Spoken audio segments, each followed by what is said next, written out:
Assalamualaikum warahmatullahi wabarakatuh.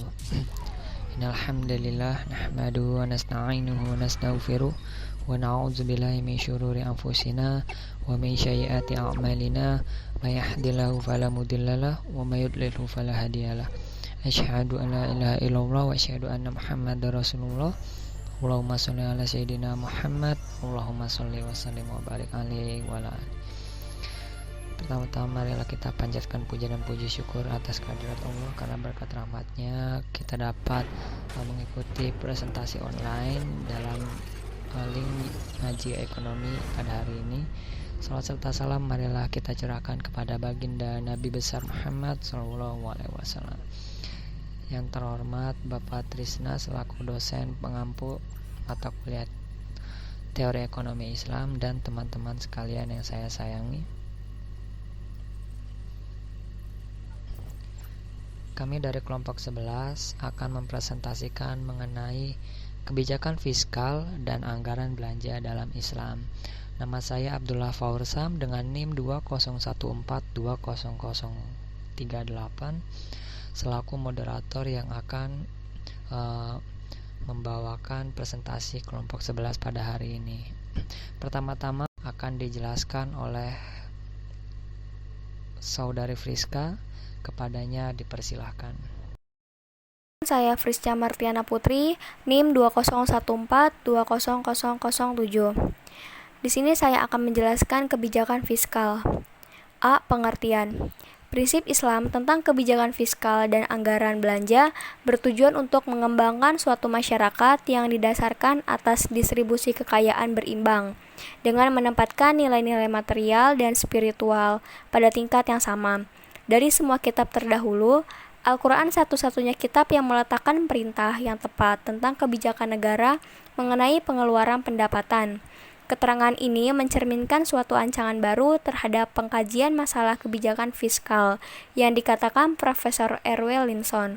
Dalam membuat pengeluaran pemerintah dan dalam memperoleh pemasukan pemerintah, penentuan jenis, waktu, dan prosedurlah yang harus diikuti. Tentu saja hal ini diarahkan untuk mencapai tujuan khas tertentu.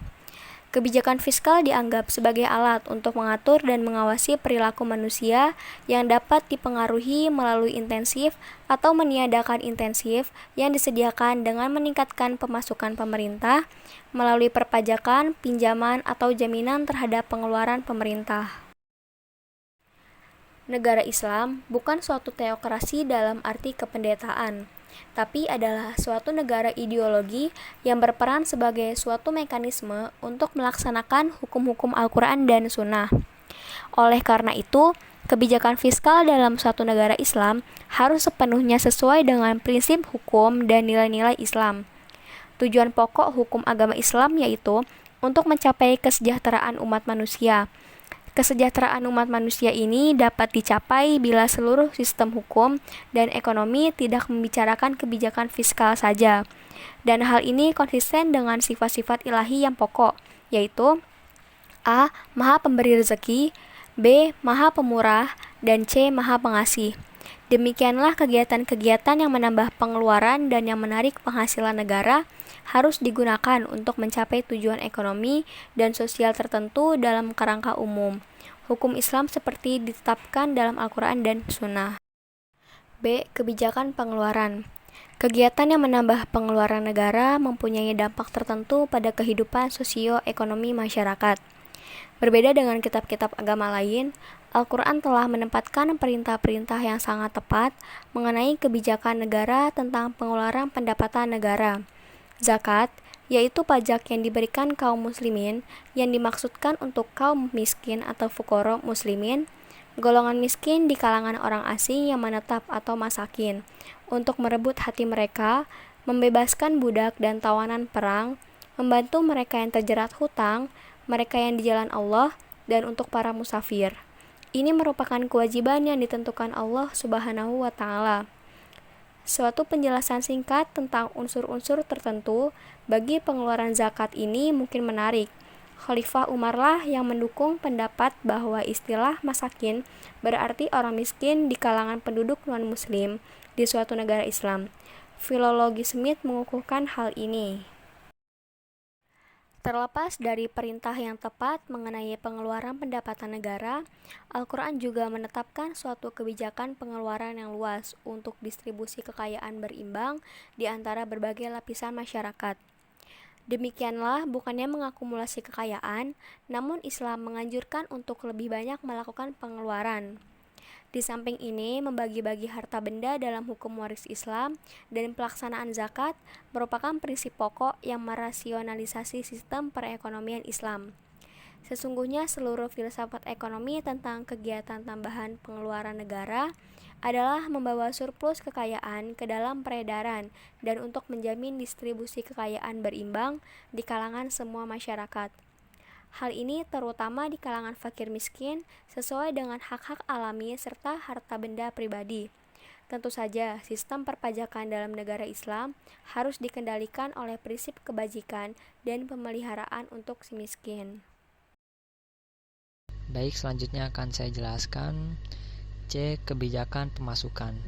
Tidak diragukan bahwa terdapat elastisitas yang besar dalam sistem keuangan negara dan perpajakan Islam. Hal ini disebabkan karena Al-Quran tidak menyebutkan tentang biaya yang dikenakan pada berbagai milik kaum muslimin dan juga karena sejarah dini administrasi keuangan Islam itu sendiri. Sebelum hijrah, kita tidak memiliki catatan untuk membuktikan bahwa ada kadar zakat tertentu. Keadaan berubah secara mendasar ketika Nabi Shallallahu Alaihi Wasallam dan kaum muslimin yang dikejar-kejar meninggalkan Mekah dan bermukim di Madinah. Dalam beberapa tahun, ditetapkan bahwa terinci penerimaan zakat. Zakat dan sedekah merupakan saluran seluruh pendapatan negara pada masa Nabi Muhammad Shallallahu Alaihi Wasallam. Zakat dan sedekah tidak hanya meliputi pajak dan uang tunai saja, tapi juga penerimaan tanah dan pajak pada binatang peliharaan, termasuk pajak pada pertambangan, pada harta terpendam yang ditemukan, dan sebagainya. Sistem perpajakan modern yang rumit dapat dibenarkan karena kerumitan kehidupan modern itu sendiri. Untuk menilai sifat perpajakan, sistem perpajakan modern, terutama cara menarik penerimaan melalui perpajakan tak langsung yang bersifat regresif, dipandang dari segi adanya. Struktur pajak regresif, pajak langsung lebih dikehendaki daripada pajak tak langsung. Sistem pajak tak langsung sering bersifat regresif, terutama bila komoditi yang kena pajak merupakan suatu kebutuhan hidup. Dipandang dari segi adanya struktur pajak regresif, sesungguhnya pajak langsung jauh lebih dikehendaki daripada pajak tak langsung. Bila suatu kebijakan kesempatan kerja penuh menghendaki kecenderungan marginal yang tinggi untuk konsumsi, tampaknya perpajakan regresif diperlukan untuk memindahkan kekayaan dari golongan kaya yang memiliki kecenderungan konsumsi marginal yang relatif rendah kepada golongan miskin yang memiliki kecenderungan konsumsi marginal yang sangat tinggi. Sistem perpajakan Islam harus menjamin bahwa hanya golongan kaya dan golongan makmur yang mempunyai kelebihanlah yang memikul beban utama perpajakan. Barangkali karena hal ini, maka pendapatan tidak dipajak pada sumbernya, atau bila pendapatan ini bertambah, tetapi pada tabungan dan penimbunan yang dipajak. D. Kebijakan pemasukan terhadap non-muslim. Sesungguhnya, suatu negara Islam cenderung memperlakukan kaum muslimin dan non-muslimin secara berbeda. Dalam hal pengumpulan pemasukan, bila pemasukan zakat dipungut dari kaum muslimin dan dikeluarkan bagi kesejahteraan kaum muslimin dan yang non-muslim, maka dapat dipertimbangkan agar suatu negara dapat memungut suatu jumlah tertentu dan penghasilan kalangan non-muslim. Pemungutan zakat mempunyai sanksi ganda rohani dan duniawi, dan bukan bersifat ganda religius dan sekuler. Kini bila pemasukan zakat dipungut dari kaum muslimin dan dikeluarkan untuk kesejahteraan golongan kaum muslimin maupun non-muslimin, maka kaum muslimin bertindak sesuai dengan surat Al-Quran dan dengan demikian melaksanakan kewajiban agama mereka. Kini timbul pertanyaan, apakah suatu negara Islam modern harus mengenakan suatu jenis pajak-pajak kesejahteraan pada minorisasi atau minoritasi non-muslim? Ide penghasilan zakat adalah ibadah kepada Allah. Oleh karena itu, janganlah dihubungkan atau dipertalikan dengan suatu pajak sekuler manapun yang dibuat berdasarkan tingkat para pembuat kebijakan negara. Selanjutnya, kebijakan anggaran belanja akan dijelaskan oleh Saudari Putri Amanda. Kepadanya dipersilahkan. Baik, saya akan melanjutkan materi yang kedua. Sebelum itu, perkenalkan nama saya Siti Putri Amanda dengan NIM 2014200024 yang akan menjelaskan mengenai materi yang kedua yaitu kebijakan anggaran belanja. Yang pertama, anggaran belanja zaman Islami dini. Di masa Nabi Shallallahu Alaihi Wasallam, anggaran sangat sederhana dan tidak serumit sistem anggaran modern. Karena rumitnya kehidupan modern akibat majunya peradaban dunia, maka diperlukan perubahan penekanan dari kebijakan anggaran berimbang yang ortodoks dengan kebijakan anggaran yang berorientasikan pertumbuhan. Dalam suatu negara Islam, yang menjadi dasar anggaran tidak lagi penerimaan yang akan menentukan jumlah yang tersedia bagi pengeluaran. Dalam negara Islam, pengeluaran sangat dibutuhkan yang akan menjadi dasar dari anggaran. Di masa Islam, periode awal dasar anggaran adalah penghasilan yang menentukan jumlah yang tersedia untuk pengeluaran. Kebijakan anggaran tidak berorientasikan pertumbuhan karena ketika itu tidak terdapat seruan untuk pertumbuhan ekonomi dalam arti modern istilahnya. Konsep anggaran berimbang atau surplus yang merupakan praktek yang berlaku di masa Islami dini.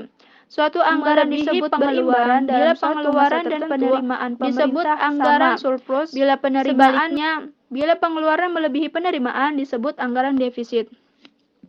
Kini timbul pertanyaan tentang jenis kebijakan anggaran manakah yang harus diambil oleh suatu negara Islam. Tak diragukan lagi, konsep anggaran berimbang atau surpluslah yang mungkin merupakan praktek yang berlaku di masa Islami dini. Dewasa ini pun salah satu peraturan lama yang masih berlaku dalam keuangan, ialah anggaran nasional yang harus berimbang. Suatu anggaran disebut berimbang bila pengeluaran dan penerimaan pemerintah sama. Bila penerimaan melebihi pengeluaran dalam suatu masa tertentu, anggaran menjadi anggaran surplus dan sebaliknya anggaran defisit bila pengeluaran melebihi penerimaan. Yang kedua, pengertian anggaran belanja modern. Anggaran modern merupakan suatu campuran rumit antara rencana dan proyek yang harus dilaksanakan di masa depan dengan tujuan rangkap meningkatkan dan pengelolaan kemasyarakatan di masa depan, maupun melenyapkan kesulitan dan rintangan yang terdapat pada jalan pertumbuhan ekonomi negara. Yang ketiga, negara Islam dan anggaran modern dan anggaran belanja modern. Negara Islam modern harus menerima konsep anggaran modern dengan perbedaan pokok dalam hal penanganan defisit anggaran. Negara Islam dimulai dengan pengeluaran mutlak diperlukan dan mencari jalan serta cara-cara untuk mencapainya, baik dengan rasionalisasi struktur pajak atau dengan mengambil kredit dari sistem perbankan atau dari luar negeri.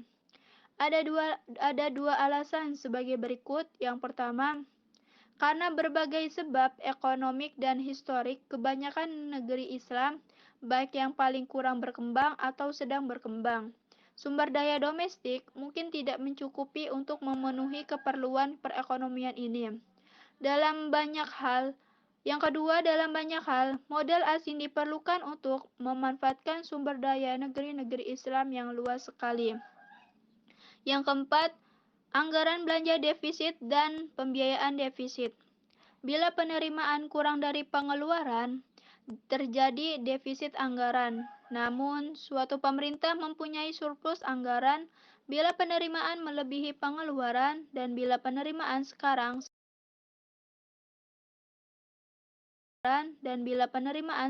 sama dengan pengeluaran sekarang. terjadi anggaran berimbang, maka bila suatu pemerintah menaikkan pengeluaran tanpa menaikkan pajak, pengeluaran ekstranya dapat disebut dibiayai melalui pembiayaan defisit. Suatu defisit memerlukan tambahan dengan meminjam. Untuk itu, 3 sumber tradisional bagi kebanyakan negeri Islam. Yang pertama, bank sentral, bank umum, dan masyarakat. Pada umumnya, suatu pemerintah meminjam dari sumber-sumber dengan menjual surat pembendaharaan suatu negara atau obligasi yang bersuku bunga. Dalam suatu negara Islam, bisa-bisa saja melakukan pembiayaan defisit, karena keuangan yang dikeluarkan pemerintah dapat merupakan keanekaragaman pajak pemerintahan, dan pengeluaran akan mempunyai dampak yang besar pada produk nasional bruto atau GNP, juga pada keseluruhan kesempatan kerja. Karena adanya kemungkinan untuk melaksanakan pembiayaan defisit, maka terjadi juga mekanisme yang dapat digunakan negara Islam untuk melakukan pembiayaan defisit. Tetapi harus diakui bahwa sekali pemerintah melaksanakan pembiayaan defisit, pengeluaran tambahannya harus direncanakan dengan cermat, dan uang yang dikeluarkan pemerintah jangan hanya menyebabkan kenaikan dalam volume produk nasional bruto, terlepas dari akibatnya pada distribusi pendapatan di kalangan orang miskin. Harus dipastikan siapa yang menjadi penerima utama pengeluaran tambahan pemerintah karena pembiayaan defisit. Disinilah terletak dimensi masalah Islami. Baik, selanjutnya yaitu E. Pemasukan dalam negeri. Penulis merasa bahwa sejauh yang mengenai pengarahan sumber daya dalam negeri, termasuk pinjaman dari sistem perbankan, negeri Islam menguasai persoalannya sendiri. Dalam lingkungan sosioekonomik Islami, bank harus bertindak sebagai mitra usaha dalam perdagangan, perniagaan, industri, dan rencana pembangunan. Suatu penggabungan yang menyenangkan dari pengalaman keuangan bank dan pengetahuan para investor tentang investasi dan bisnis harus dilakukan agar tercapai keadilan sosial yang sesungguhnya dan persaudaraan manusia sedunia. Telah kita lihat bahwa selama masa Islam dini, penerimaan zakat dan sedekah merupakan sumber pokok pendapatan. Jelaslah, di zaman modern, penerimaan ini tidak dapat memenuhi persyaratan anggaran yang berorientasikan pertumbuhan modern dalam suatu negara Islam. Diperlukan untuk mengenakan pajak baru, terutama pada orang yang lebih kaya demi kepentingan kemajuan dan keadilan sosial. Selanjutnya yaitu kecenderungan modern dalam anggaran belanja. Di tahun-tahun belakangan ini, sejumlah bentuk baru anggaran telah berkembang. Yang terpenting ialah anggaran berdasarkan program dan anggaran berdasarkan prestasi.